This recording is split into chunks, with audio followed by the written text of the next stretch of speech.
Started. There we go. All right, so I show still one more minute until we get started with our TMN Tuesday May event.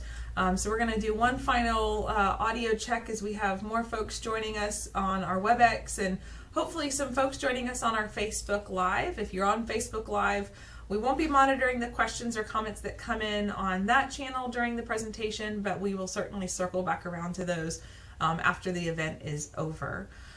So thank you guys for being here. Again, just another minute until we officially kick off our May presentation. We like to start right at the lunch bell that's about to go off here in town. We've got a bunch of folks joining us and introducing themselves in the chat. So thank you guys so much for being here.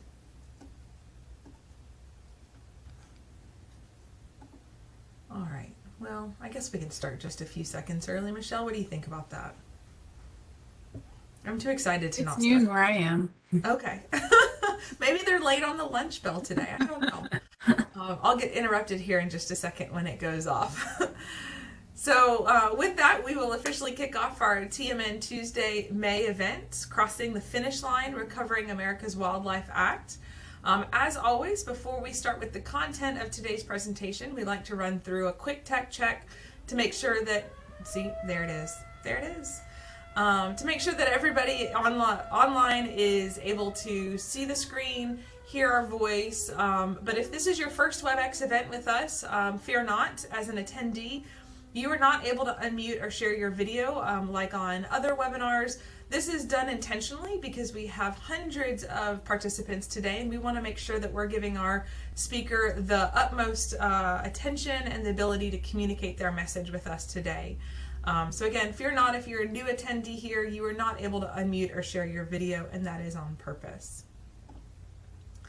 But if you're getting to this point in the presentation and you're going, okay, Mary Pearl's mouth is moving, she's changing slides, and I cannot hear what is happening, I'm hoping that you can still at least see the screen so that you can check your audio settings.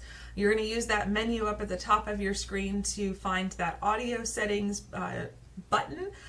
Or drop down selection and open up this settings screen so that you can turn your volume up, you can plug your speakers in, make sure you're not muted, your speakers are not muted on your computer, that everything is adjusted to the volume that you need to be able to participate in today's presentation. So I like to leave this up for just an extra second so that folks can get to this point and can hear us. Okay. Now, if you are still able to hear us, or you're now able to hear us and you're ready to interact with the presentation today, and again, if this is your first presentation with us, we use the chat function to help communicate between all of our audience members and our speaker today. And Michelle and I will be moderating the chat today to help facilitate that discussion. That chat function is available on WebEx, typically on the bottom right-hand corner of your screen. You will be able to use that chat to ask questions throughout the presentation, but we'll probably hold on to a lot of those questions until Richard gets to the end of his presentation and has that open discussion time. We will ask those questions verbally, but to help Michelle and I as moderators to understand what you're asking, if you will use full and clear sentences, try to avoid acronyms, help us to ask those questions as you intend them to be asked. And as always, please keep chat professional, respectful, and on topic. And use that chat to everyone so that everybody gets to see your question and participate in that full discussion. All right, and then one final tech resource for you today before we get into the content. We do have a help center available and an FAQ page from the WebEx team that we've always had available for these events. And so these are great tools if you still just get frustrated with the technology of our WebEx event. All right, and with that, Michelle, if you'll introduce the TMN program, the resources, and our presentation today. Good afternoon, everyone. Coming to speak with us today is Richard Heilbrun. He will be talking about the Crossing the Finish Line, Recovering America's Wildlife Act.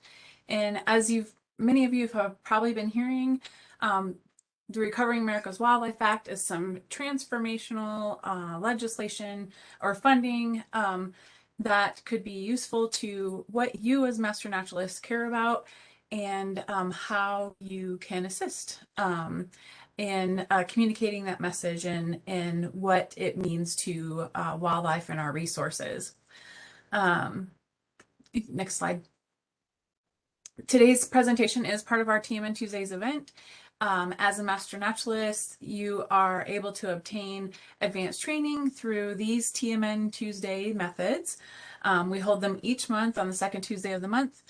And a reminder that all of our TMN Tuesdays are recorded. They can be found on our website. The link will be dropping the link in the chat. It's also there on the bottom of the screen on the left-hand side.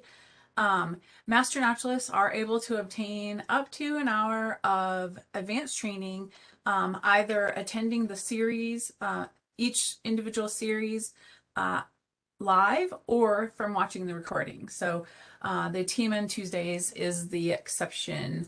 Our state office TMN Tuesdays is the exception for watching live recordings or recordings of a live event. The program is brought to you by the Texas Master Naturalist Program, which, if you're new to the Texas Master Naturalist Program, our program is a sponsorship at the state level, sponsored both by Texas Parks and Wildlife and Texas A&M AgriLife Extension. And our program's mission is to develop a core of well-informed volunteers who provide outreach, education, and service dedicated towards the beneficial management of natural resources and natural areas within their communities, their local communities for the state of Texas. We do this by providing training to to volunteers who want to become involved in the program. We train you and better equip you to become a volunteer of the program. If you're new to the program and you want to get involved, you can find the first step is to find a local chapter and to contact that chapter. This is a map of a screenshot of our website. Any of those blocks there on that screen is a chapter. So each color block is a chapter. So locate the chapter nearest you and then get in contact with them to either register for their next training or get more information about the training and the projects that they work on in their local community.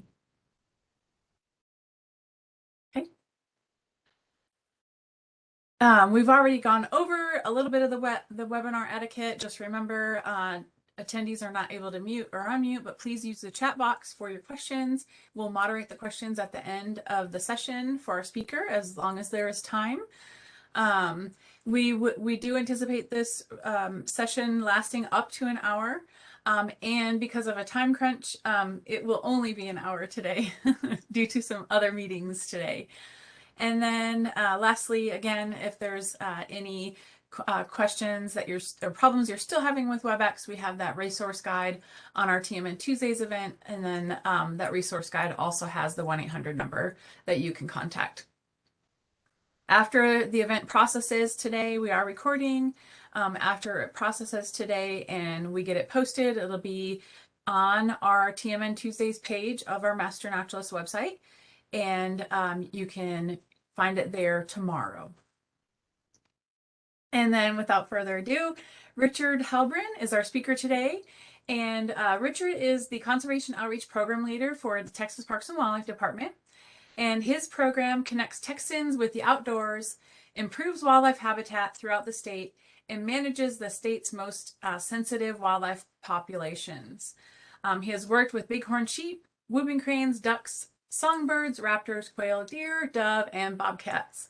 He serves on the Texas Master Naturalist State Committee, and he also happens to be my supervisor. So take it away, Richard. Thank you, Michelle, and thank you, Mary Pearl, and thank to all 216 people that have logged in today to talk about Recovering America's Wildlife Act. It is a great privilege to be associated with and work for and with the Texas Master Naturalist Program. It is one of the parts of my job that I love the most. So glad to be here. I have a presentation, and while I'm pulling that up, I'm going to share my screen, so stand by.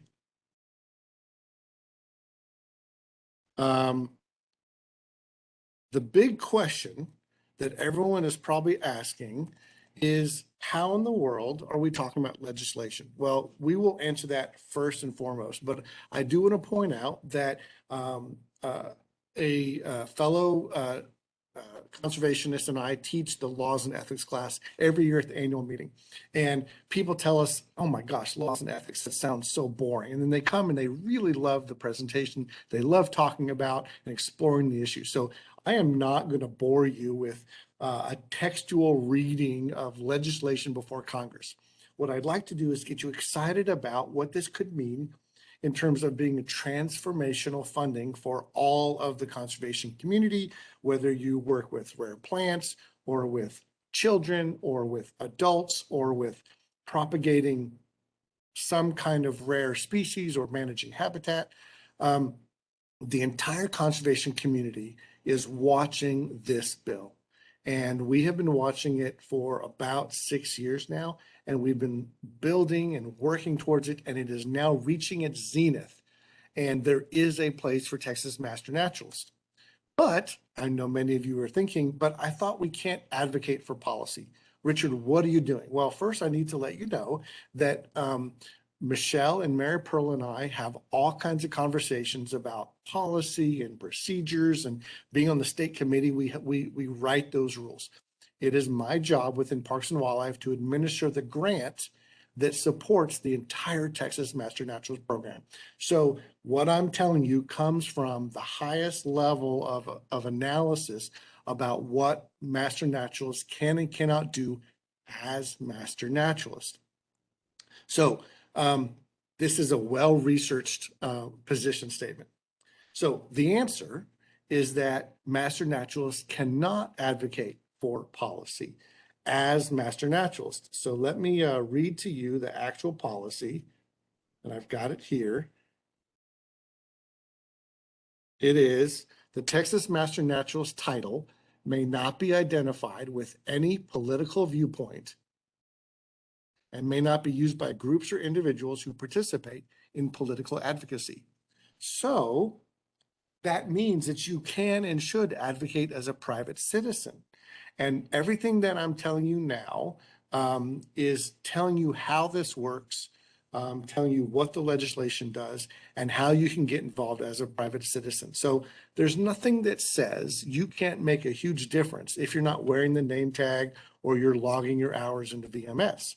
So this is one of those times that we ask you to be involved as a private citizen that will catapult the Master Naturalist program and your individual projects into the next realm. It's going to be huge, but we need you to do it as a private citizen. Now, today you're getting trained on this. This is okay to log this as training within the Master Naturalist program. But when you take action, we ask that you do that on your own as a private citizen.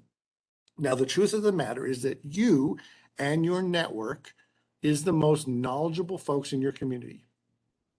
And you can get this passed, your work on this, whether you log hours as a Master Naturalist for the next couple of weeks or not, is less important to us than getting this legislation passed. And I'm actually going to talk about the legislation in a second. I just want to let you know that there is a place for you.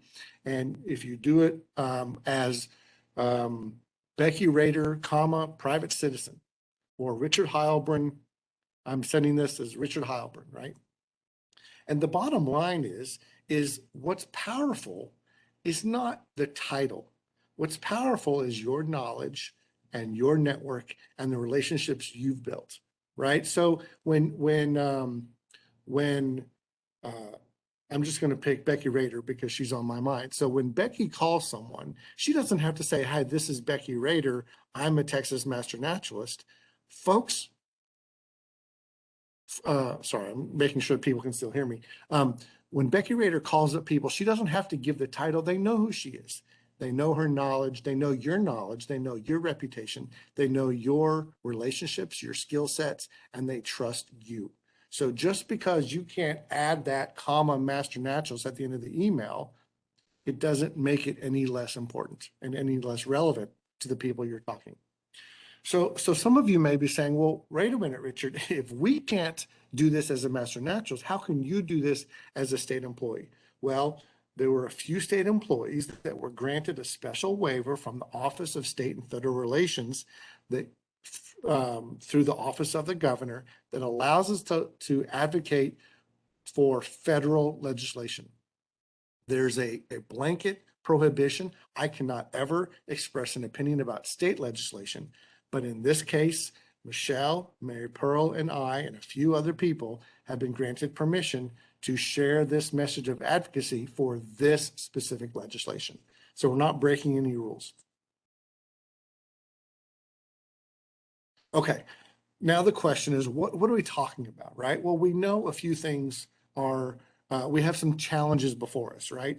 A third of all the species that we know about are at risk of extinction in this country. We have 12,000 species of greatest conservation need, and I'm going to refer to them as SGCN. So 12,000 species of conservation need. And in Texas, we have over 1,300 species of concern. 1,600 species listed under the Endangered Species Act. So we have some really big challenges in this country. And it's throughout all taxa, right? So more than 2/3 of freshwater mussels are at risk. More than 1/3 of amphibians, more than 1/3 of freshwater fish. We've got insects, mammals, birds, all at risk of heading towards extinction. So what is this SGCN? Well, of course, it's threatened and endangered species, species of concern that have state or federal protection. But it's also all those species that are not quite common, that may be a little destabilized, that are headed on a downward trend. So it is much cheaper to invest in these species of concern before they get down here to this threatened or endangered status. We can spend just a little bit of money for species that are up here at the top and restabilize them. And it takes a year or two, or maybe just a little bit of money to restabilize them, compared to waiting until something gets all the way at the bottom of this curve that are threatened or endangered. So it makes a lot of sense to invest in these SGCNs before they get to this imperiled status of threatened and endangered. So what are we talking about? We're not just talking about non-game. We're talking about species that are non-game, species that are migratory. We're talking about birds and mammals and herps and game species too. Pronghorn and pintail are both huntable species. So it runs the gambit of species and taxa and classifications. Now, we have some troubles, right? So the number of listed species in the U.S. has been climbing since 1973, when the Endangered Species Act was enacted, which indicates some big ecological challenges that we need to solve in this country. We also know, many of you that have finished your Master Naturalist training, that right now the current system is that the folks that buy the firearms and the ammunition are the ones paying the bills. Well, what happens when that revenue source starts to decline? In fact, that's what's happening. The percentage of our population in Texas that buys a hunting license is declining. So the current funding source is not stable enough to make sure that we can address these big population challenges for the next 50 years. We've been here before, folks. So we know that thriving populations in the mid-1800s started to decline without investment and without regulation and without attention. So westward expansion had begun to impact those westward species, and we as a society became concerned with some of these critters and some of these populations that appeared to be declining. We know that lots of things contributed to it. It was overhunting, it was habitat loss, it was also fashion, right? We're direct taking of some of these species. Here's a quote from Harper's Bazaar in 1897. That there should be an owl or ostrich left with a single feather apiece hardly seems possible. So at this time, they were concerned that owls and egrets and herons would disappear from the country.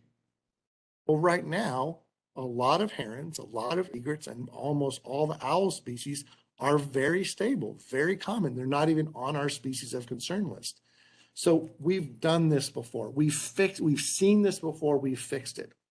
In the 1930s, elk hunters were concerned that their grandchildren would never see an elk. But now elk are doing really well. There's more than 1 million elk in this country. Same thing with pronghorn. In the 1930s, there were only about 14,000 pronghorns. Now there's more than 700,000 pronghorn in the country. We fixed this with turkeys. We have more than 7 million turkeys in the US right now. Well, in the 1930s, there were people that were concerned that they would never get to see or hunt a turkey again.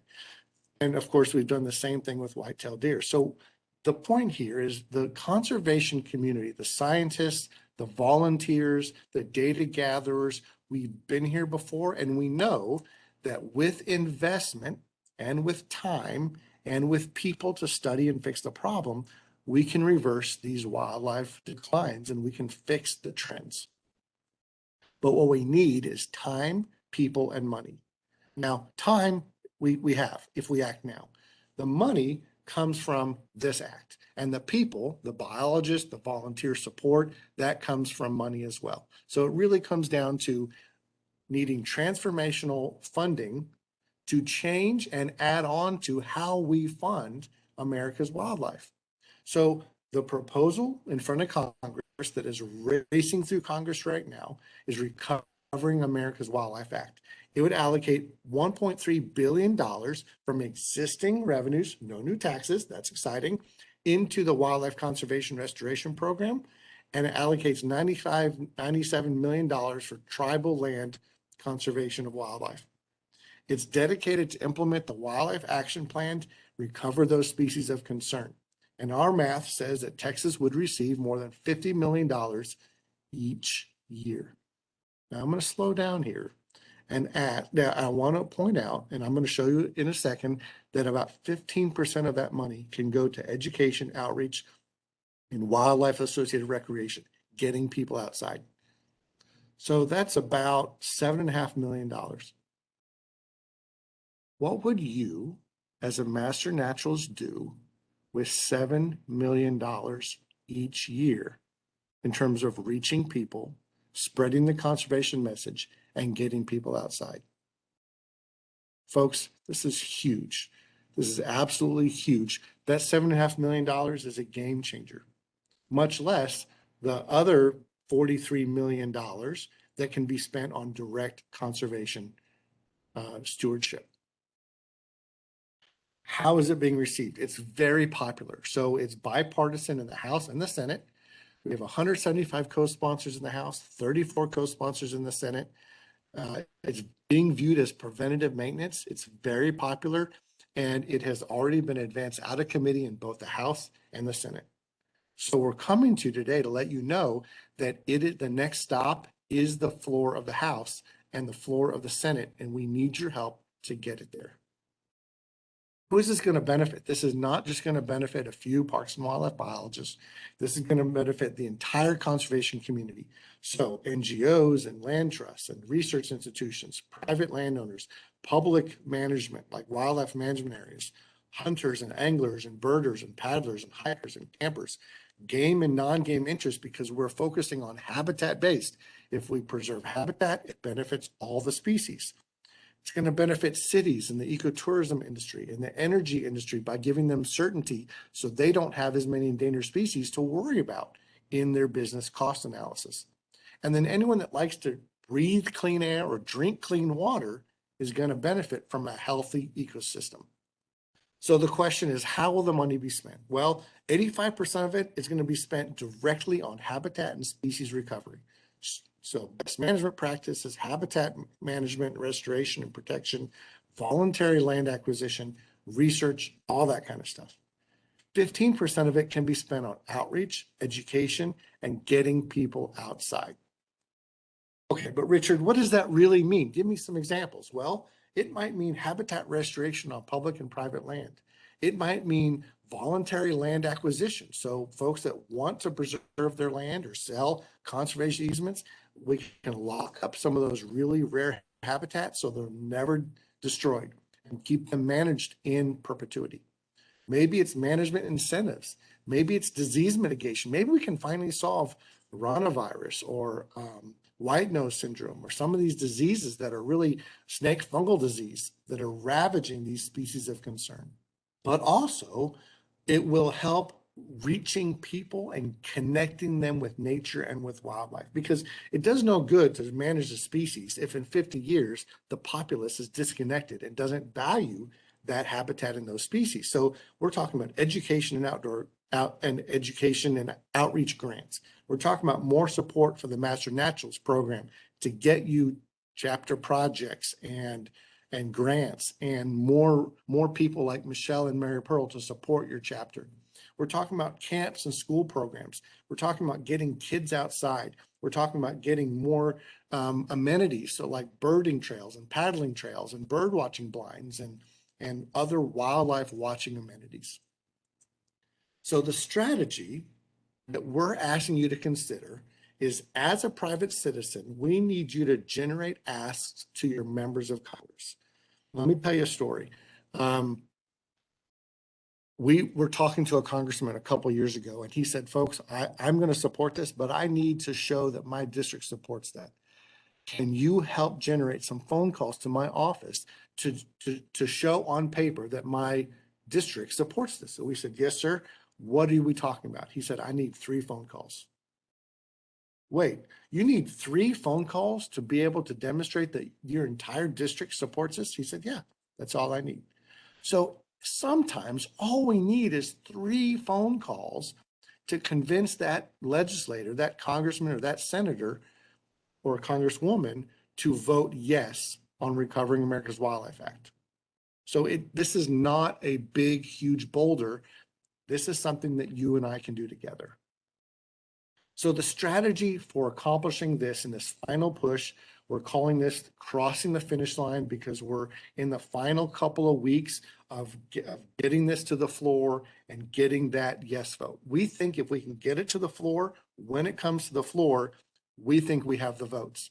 We have to generate the momentum so that all the people check the boxes and get it to the floor of both chambers of the U.S. Congress.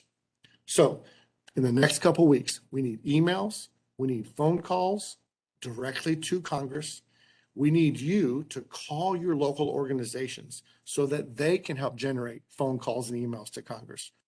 And then probably the most important thing, the most helpful thing after y'all do it yourself, activate your network, okay? This is you taking about 3 minutes, 5 minutes, maybe sit down at your kitchen table and say, who are the people that I know that are closest to the congressman? You don't have to go to church with the Congresswoman Kay Granger up in Fort Worth. You don't have to be best friends with someone's sister's, brother's, boyfriend's neighbor that knows the congressperson since they were kids. Do you know anyone in your community that can activate their network? So maybe these are donors. Maybe these are folks that are active in politics. Maybe it's local leaders. Maybe it's a local executive director of a nature center. Maybe it's a mayor or a city council person. So after you make the calls and after your friends and family make the phone calls, who do you know that can help make phone calls themselves? And sometimes those people say, oh, you know what? I happen to know someone that hunts with Senator Cornyn.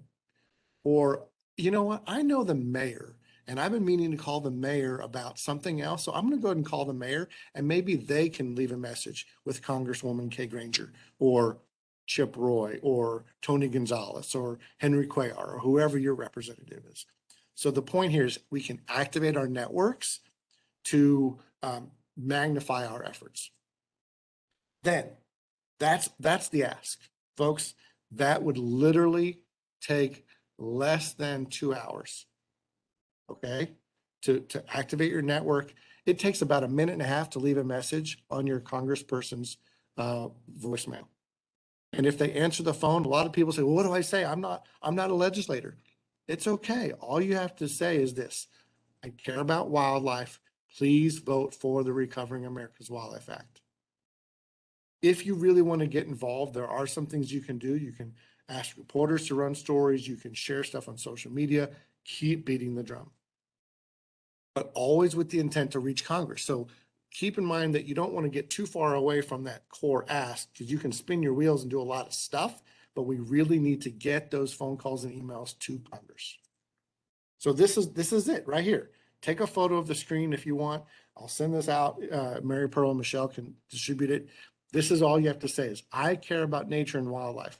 Please vote yes for the Recovering America's Wildlife Act. They're not going to ask you any details about the bill. They're going to say, thank you very much. And if you call your influencers, call your friends and family, here's what you say. Help me get word to so-and-so to ask him or her to vote yes for Recovering America's Wildlife Act. This is the ask, folks. So the question is what contributions can you make to get this across the finish line? Are you a participant or a spectator? So I get some common questions, and I see some questions coming in the chat, and we will definitely answer those questions today. How likely is this to pass? Well, I'll tell you, Congress is hungry for a bipartisan win. They really, really are. And this is why we're pushing now, because once middle of June, end of June, mid-July starts, Congress will be talking about election cycle and campaigning. And so they want a win before that campaigning season starts. And so they're hungry for a win now. Co-sponsors are accepted for a few more weeks. And the president has said, if you can get it on my desk, I will sign it. So we have support at all the levels. We just need to beat that drum and get it out, get the numbers of phone calls and emails to our senators and our U.S. representatives. So the bottom line here is your time matters. If you can spend 30 minutes on this, sending emails and phone calls and activating your network, fantastic. If you need to spend an hour on this to really, create some emails or watch the videos and understand it, you don't have to, but we can support that. The point here is, if you really want to get involved, your work will help get this over the finish line. Sometimes all we need are those 3 phone calls to a representative. And the great thing is sometimes we have meetings. So folks like me and the Alliance for America's Fish and Wildlife and some of the government lobbyists that our NGOs have hired, we will go and sit in those members' offices and they say, you know what? We've been getting a lot of phone calls about this. We really are interested. And we smile because sometimes those phone calls are because we're asking people to do it right before our meetings. So this is perfect timing. If you call now in the next week, 2 weeks, if you make those phone calls and emails and activate your network, when we go in and meet with these folks in late May, they're going to say, oh yeah, I know all about this. This has been on our radar. You got it on the radar. You're the one that did that with your phone calls. So the bottom line is, talk to people about Recovering America's Wildlife Act. Talk to the U.S. representatives, not your state legislators. This is a U.S. thing up in D.C. So we want to talk to people, friends, family, as a private citizen. I'm going to take a water and stop sharing and see if I can answer some questions.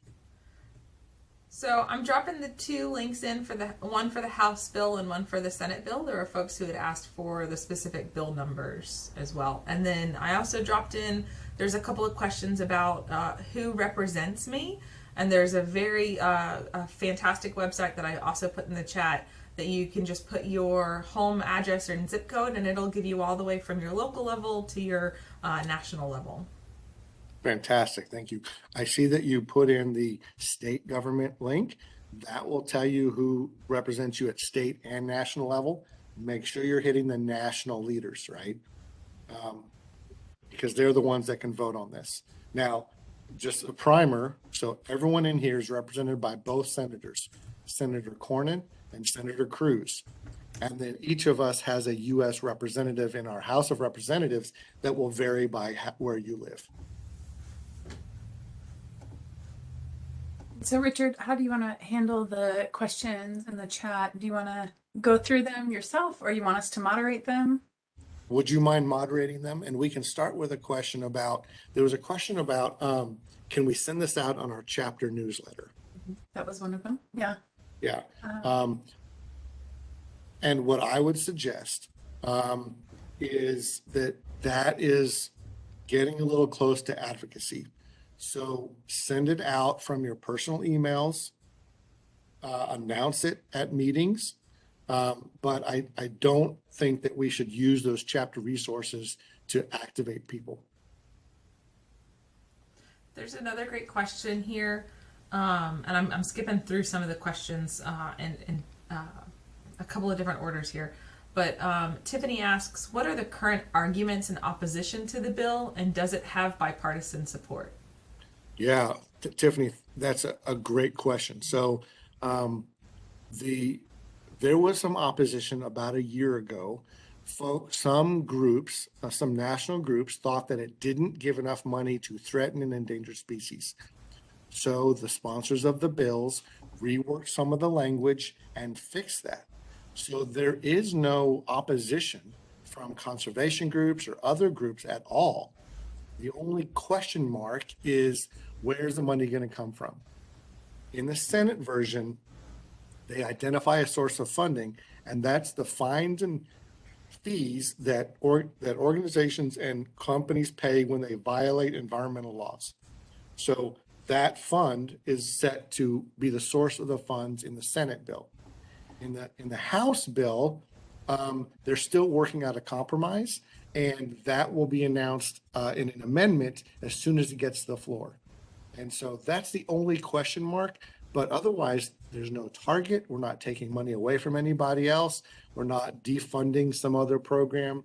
This is an investment in conservation and business to give them the certainty so that those species don't end up on the endangered species list. So there really is there's no opposition.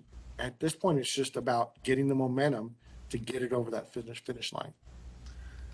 And then, Richard, there's another great question from Shannon. She asks, and you talked a little bit about this in some generalities, but I think she wants to know a little bit more of the specifics. She asks, what state entities will receive and administer the funds, and then how will those funds be administered to those partners?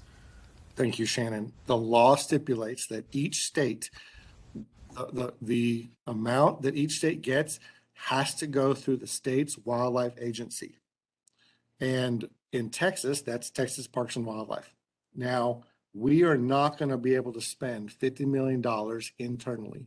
So we've already decided that a whole bunch of that money is going to be pushed out to the conservation community through grant programs and incentive programs. We want this money to go towards the species and the habitats that they support. And so this will be stewarded by Parks and Wildlife for the entire conservation community.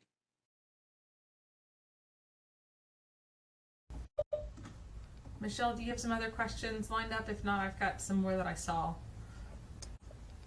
So there's a question in the chat that says, I'm talking to our current training class today. Is it appropriate to talk to them as a private citizen during class time? So I'm going to put Michelle on the spot and and have her give her thoughts on this. Like, the question that I'm hearing is, where is the line, right? What can we do? What can we do within the organization, and what do we have to do completely separate? Yeah, so I guess by the end of the day, we'll have the recording of this session that you could show your new trainees, and it's advanced training to them. Yeah. So the other thing that you might consider is, you'll probably make announcements all the time, right? Sometimes you can make an announcement about something that's happening in the community and not express an opinion, right? So you might say, hey, by the way, the city council meeting is tonight. They're talking about the tree ordinance. That's a normal announcement at the Master Naturalist class. And so I see nothing wrong with announcing that something is happening, but if you have to act as a Master Naturalist, it has to be factual and you cannot express an opinion. And so telling people that Recovering America's Wildlife Act is before Congress in a verbal kind of a situation, like at the end of a class, is probably not over the line. But when you are calling the senator and saying, I'm a Texas Master Naturalist and I want you to, or sending out an email saying we need to generate support and we're using the Master Naturalist chapter email, that's over the line. So if you need to share information with people, let them know that this is happening, just be very careful, and just sometimes it's better just to do it as a private citizen. And you're saying, look, taking off the Master Naturalist cap, I'm letting you know, and I'm asking you to take this action as a private citizen. I have a question, kind of shifting gears a little bit, and I hadn't heard this question discussed before, Richard, and hearing this presentation a couple of times. Candy asks about the designated funds for the tribal lands group within the current bill as it's written. Can you tell me about the reactions to that, and that I forget the percentage that you mentioned, or how that was kind of allocated? Sure. Well, and for that, I'm gonna give you a little bit of inside baseball, if that's okay. Right now, the Pittman-Robertson account funds birds and mammals. That's what we use to fund the Master Naturalist program, because there's an outreach component in there. And all the other species have almost no funding. So herps and plants and insects, a lot of invertebrates like mussels. And so we rely on a program called State Wildlife Grant Program, SWIG. Now, I just exhibited my bias because I told you this, it's called State Wildlife Grant Program. It's actually called the State and Tribal Wildlife Grant Program. The problem is there's so little money in that whole program that the majority of it goes to states and only a teeny fraction goes to tribal. And the tribal folks are always saying, we have these needs. So in this bill, in Recovering America's Wildlife Act, they specifically said the states are important and the tribes are important, and they're not going to be in also. They're going to be a primary recipient. And so the tribes are very much in favor of this. They need those funds to accomplish their conservation, implement their education and outreach programs, law enforcement, conservation, restoration, and recovery. So they're big fans, and we wanted to make sure that they got a chunk dedicated just for them, so that they don't end up in that, oh, and we'll give a small amount, right? We want to make sure we give those tribes real transformational funding too. Thank you. I have some more questions that have come in. Did you want to go back to your presentation, Richard, or are you okay with answering some more questions still? Okay. No, I'm done. Thank you. Okay.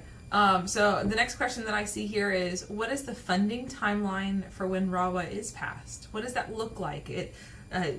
Richard gets to celebrate, lots of hooping and hollering, and then we get to work. And what does that look like? Yeah, so when it passes, we all celebrate. We're gonna have a WebEx, and I'm gonna tell you what, I'm gonna break into the Parks and Wildlife Commission hearing room, and I'm gonna open a bottle of champagne and see what happens. I've been with this agency for 20 years, but I don't think they'll fire me for that.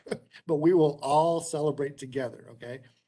The fun thing is that this bill actually has funding beginning in FY20.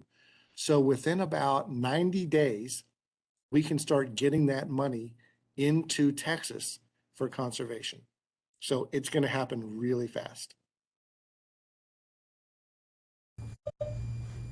Excellent.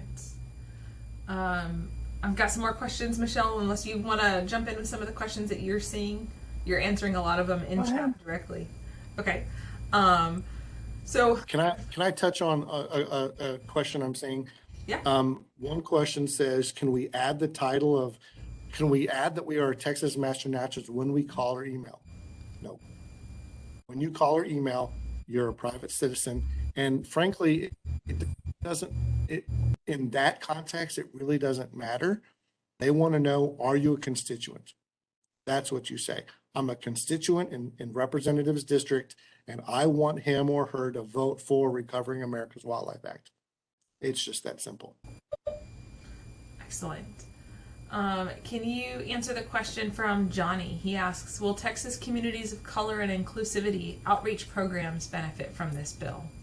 Yeah, I'm really excited about this. Thank you, Mary Pearl. And thank you, Johnny. So this bill specifically, the language of the bill says education and outreach for communities, especially those in underserved communities. So this specifically says they want to reach all Texans, all Americans, especially those in underserved communities. So this allows us to develop new programs for education and outreach because we don't have to jump as many hurdles. So right now, if we say we want to reach a certain community, we might have to justify it. Well, are you sure that's the best? What about these 17 groups that have been coming to us for years that want some funding? Well, now we can say it's for everyone and everyone will benefit from this. Yeah, that brings up an answer to one of the questions that I'm seeing in the chat too. My parents were just here this weekend and they live in Florida. So I was telling them about that and encouraging them to, as private citizens and as a private citizen telling my mom and dad, hey, y'all need to know about this and you need to contact your local or your state senators and representatives in Florida as well. So reaching out to those outside of this Texas boundaries. Yes, there's a huge benefit in here for Texas, but it's a national program, as you were talking about, Richard, with national benefits. Yeah.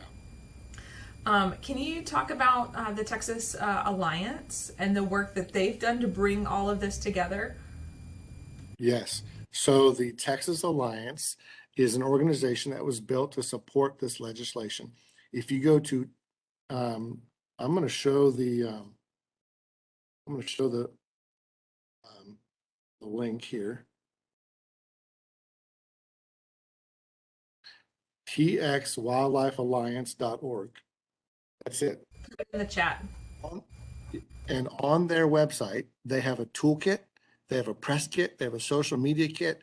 You can grab anything you need from that website.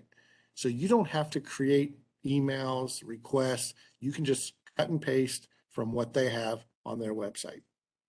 And what this organization is a coalition of 165 organizations and businesses just from Texas to support this bill. Now, at the national level, there's National Wildlife Federation, who has 1,700 organizations supporting this. So this is not just Parks and Wildlife that supports it. This is the entire conservation community across the state and the country, all joining energy to get this passed. Now, the fun thing is this is not just like the non-game side, right? This is not just the Audubons and the Sierra clubs and those kinds of non-game environmental groups. This is also all kinds of, this is the Teddy Roosevelt Conservation Partnership. This is the Boone and Crockett Club. This is the Wildlife Society. This is the National Wildlife Federation. This is the Shooting Sports Enthusiasts organizations, Ducks Unlimited, National Wild Turkey Federation.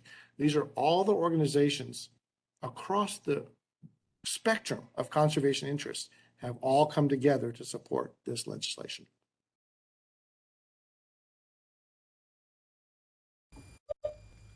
Thank you. So that should answer Carol's question about the graphic and the ad that she can use. That Texas Alliance website has all of those easy grab media kits, and Michelle added that Take Action link directly. That one's got all of their kind of quick and easy snippets to use in social media news releases and things. If you scroll down towards the bottom of that page, there's links to everything, including verbiage to go with the graphics and social media. Yeah, there's some great questions in the chat, Richard. One of them is, which has the most impact, phone, email, or snail mail, or all three? Whichever one you want to do. Okay, it really doesn't matter. It's whatever you're most comfortable with. If you send a snail mail, that's not very common. And so sometimes that physical thing is like impressive. And the 18-year-old kid that opens the mail, if they get 2 or 3 of them, it will wind up going to the environmental legislative aid. But very similarly, if they get 5 phone calls and 6 emails all in the same week, it will show up in their weekly meeting. So it's however you want to send that contact. I will tell you that Senator Cruz's voicemail is often full. So you may actually have to write a letter using the email form on his website. But It's really up to you. But send it to the DC office. If you, sometimes you'll find local phone numbers, which is fine, but we like to flood the DC office.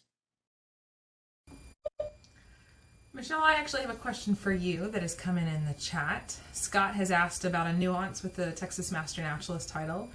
He said that he understands that he cannot use the chapter newsletter to advocate, but is it okay to summarize today's presentation, the content, the materials that Richard shared here with us, without advocating a position in the chapter newsletter?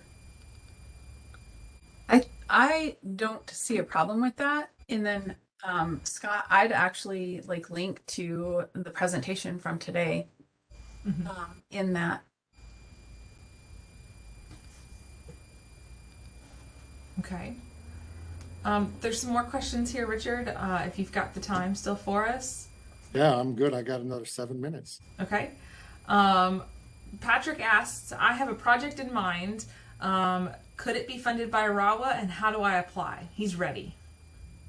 Okay, so there's a couple of criteria we're going to use. Number one is, does it impact a species of concern or their habitat? And number two, does it involve education and outreach? Or number three, does it involve wildlife associated recreation? If the answer is yes to any of three of those, it is eligible to be covered under RAWA funds. Now we have some challenges, right? And the way I like to talk about it is, oftentimes as master naturalists, we are so strapped for funding that when I talk to people about this funding and I say, how would you spend the money? They very, very gently raise their hand and they say, I would really like a couple of backpacks for my nature day camp. I said, well, how many backpacks do you need? They said, well, I need about $500. Okay, it will be very difficult for us to get this money out the door in $500 increments. So we want umbrella projects. This is why the master naturalist is so critical, because the master naturalist may be able to apply for a $30,000 grant to help all chapters at once. So if you want to send me, or if you want to type in the chat what project you have in mind, I can tell you whether it fits with the bill's intent. But that's kind of the litmus test that we're going to use. So when you're thinking about how you would use it, don't think about the $500 backpacks. Think about, well, do I need a $4 million nature center in my community? My community is growing so fast. Do I need to buy some land around my city to slow the development, slow that urban sprawl, right? Maybe I need every fourth grader in my city to go to take field trips. How much do buses cost? How much do those backpacks cost? And so can we get you $100,000 a year to do some field trips? That's the exciting stuff for me. It's a pivotal shift in how we have considered conservation and conservation programming in the perspective of funding. Everything has always been that nickel and dime kind of, let's ask for little pieces. This is a big piece, and you talked about this as a generational shift. Can you go into a little bit more detail on that, Richard? You talked about it last night on your live stream about how this is a once in a lifetime opportunity. Yeah, thank you for that. In 1937, when Pittman-Robertson passed, it was a pivotal shift in funding biologists and game wardens to actually recover these species. And for the last 80 years, there's a lot of taxonomic groups, reptiles, amphibians, a lot of fish, insects, some birds, some mammals, plants have had no funding, folks. No funding. I mean, our rare species botanists have to limp along with funding from our license plate. So all we can give them is like $30,000 a year to conserve hundreds of species. Now, in RAWA, it specifically says we're going to give each state an apportionment just for plants.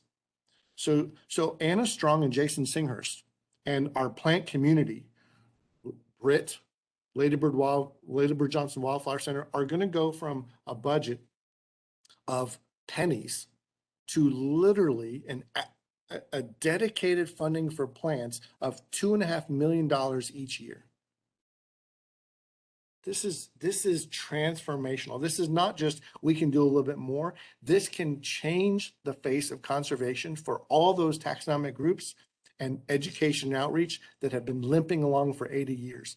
This can solve our country's species, wildlife, and conservation problems. And by the way, we can make sure we get that relevancy. We can get people attached to wildlife, thinking about wildlife, educated about wildlife, instead of being disassociated and detached and having that nature deficit disorder.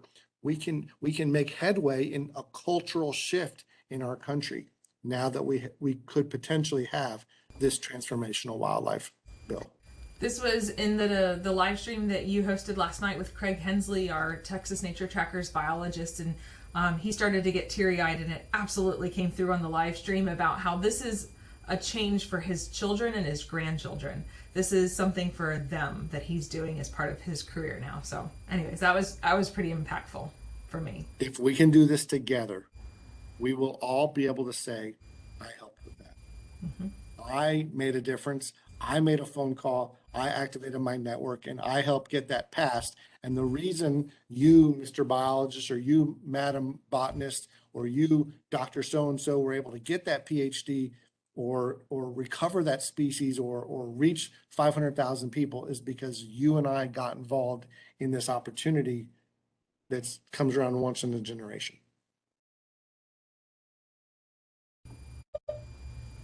Incredible.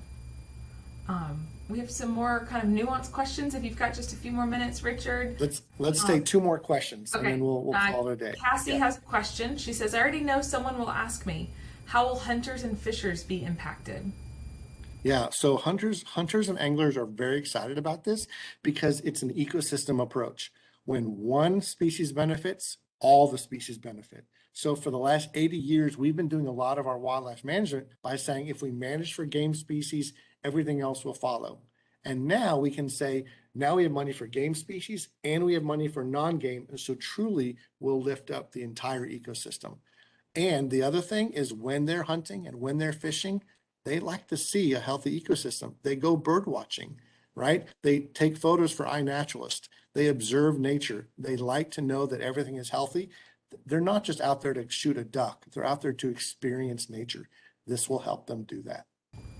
And there's no eat into PR. No, PR will continue. In fact, the bill says supplement, not replace. Excellent. Thank you. Okay, last question. What are some of the game-changing statewide initiatives that the Texas conservation industry and Parks and Wildlife has been planning or is planning with the RAWA funding? Well, the first thing I want to do is I want to support the Master Naturalist program. We can do so much, but we can do much more together. And so when this community works so hard, I want to get y'all the support you need to get more projects on the ground and be supported in the work that you do. That's the first thing. The other big ticket projects that we've been throwing around are, what if we could build a horned lizard propagation facility? Or what if we could give money to the zoos that are already doing that and start pumping out 10,000 horned lizards a year? We could recover the horned lizard. What if we could do that with freshwater mussels? What if we could pump out 400,000 freshwater mussels every year and put them in our Texas rivers to start cleaning up our rivers? And by the way, an added bonus of that is by doing that, that clears the way for TxDOT to repair some of our ailing bridge infrastructure, because they can't do a lot of the work they want to do because they might impact the mussels.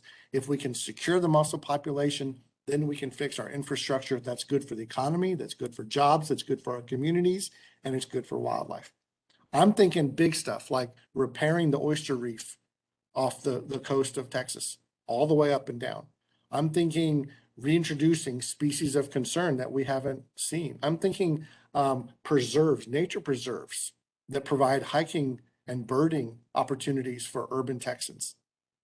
Really big picture stuff. That's just a few of the ideas that we've had. Thank you.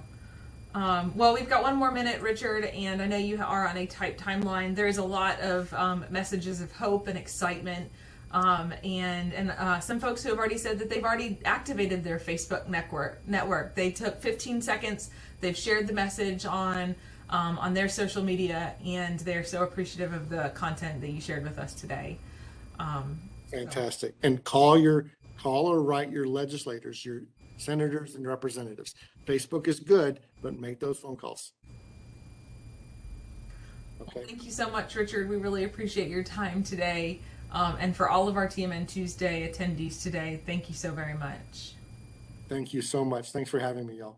Absolutely. And I'll get this recording posted here shortly. Bye-bye. Thanks, Richard. Thank you.